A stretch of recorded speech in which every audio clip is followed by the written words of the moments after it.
Don't let the Southern accent fool you. Good morning. Former South Carolina Governor Nikki Haley means business in her new role at the United Nations.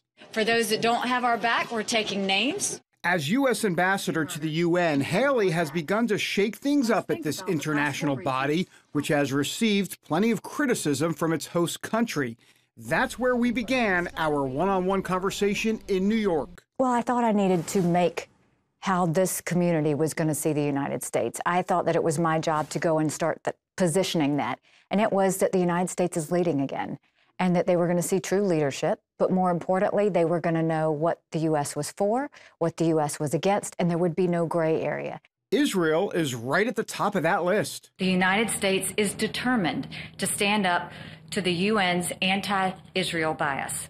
Long gone are the days when President Obama's UN ambassador abstained from a vote that labeled Israel's settlements a flagrant violation under international law. It's been abusive.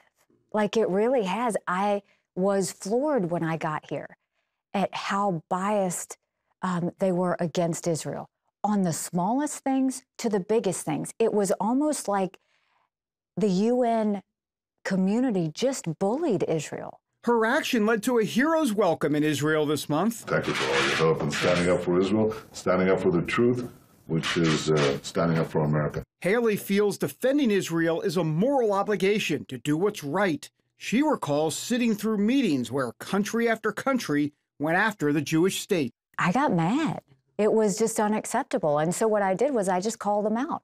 And I, just said, I can't believe in times where we've got issues with North Korea and Syria and we're dealing with Russia and China, you're going to sit there and spend every single month, like you have for the last 10 years, on an Israel bashing session.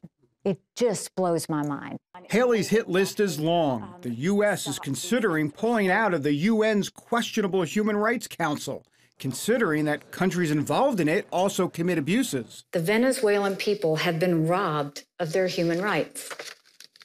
And yet, not once has the Human Rights Council seen fit to condemn Venezuela. And Russia doesn't get a pass, especially over its relationship with the Syrian government.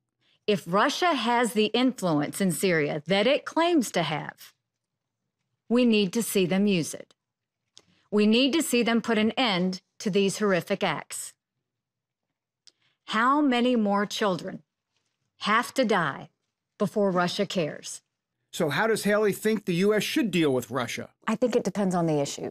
So I think that what you should assume is that we should always look out for the United States first and do everything we can to secure and protect American citizens. Having said that, Russia has not been very friendly with us on certain things. We've disagreed on Syria. We've disagreed on Ukraine.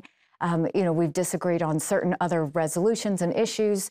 But we do agree on ISIS, and we do agree on how we're going to counter ISIS. Countering North Korea is another challenge, possibly the biggest. We have every right to be concerned about North Korea. This is not small potatoes when it comes to what we have to deal with. You've got a leader who is unbelievably paranoid about being overthrown, about being assassinated, about, trying to move into his country. And the truth is the U.S. is not pushing for regime change. We're not pushing for war. That's not what we want. And so we're telling them, don't give us a reason to have to do that. All of this requires faith, and not one based on actions of others. Ever since I was little, I know I always wanted to have a deep, strong faith. And I always felt like I had a strong relationship to God and, could talk to God during the day and all of those things that that bring you peace. Raised in the Sikh faith of her Indian-American family, Haley says as an adult she became a Christian as the teachings of Jesus spoke to her. That faith surely got tested as governor after multiple tragedies in South Carolina. For me, it was hard realizing I couldn't protect everyone. And when that sadness and that trauma kicks in, you have to strengthen your faith.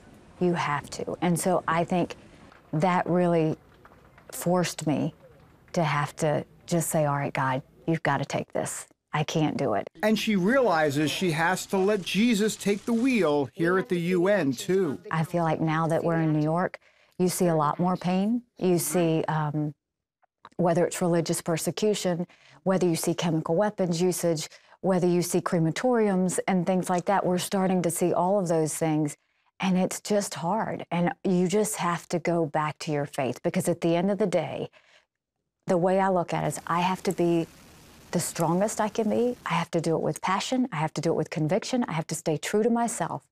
But at the end of the day, I need to let God do.